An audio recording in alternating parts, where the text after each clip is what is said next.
नमस्कार दर्शक बंधु 28 पर्यंत घड़घड़ी सह वर्षा तो कौन रही संपूर्ण अपडेट जानवा ता पूर्व जदि आम चैनल को सब्सक्राइब करना एवं ही चैनल को सब्सक्राइब कर ऑल नोटिफिकेशन को ऑन कर दिंतु जहाँद्वारा आगक होपर अपडेट नोटिफिकेशन सर्वप्रथम पाइपर।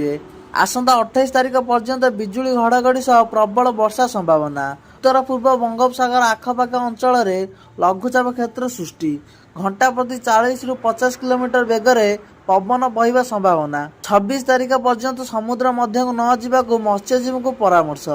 आसंता काली सुंदरगढ़ और संबलपुर जिला को ऑरेंज वार्निंग। भुवनेश्वर आंचलिक पाणीपाग विज्ञान केन्द्र पक्षर सूचना जारी। आसंता 25 तारिख बेलू बंगोपसागर में आउ एक लघुचाप सृष्टि होबार संभावना रही। अक्टोबर 1 और 2 तारिख स्वल्परू मध्यम धरणर वर्षा होबार आशंका रही। वर्षा समय 50 रु 60 किलोमीटर बेगरे पवन बहिपारे बोली पाणीपाग विभाग पक्षर पूर्वानुमान करा जायछि।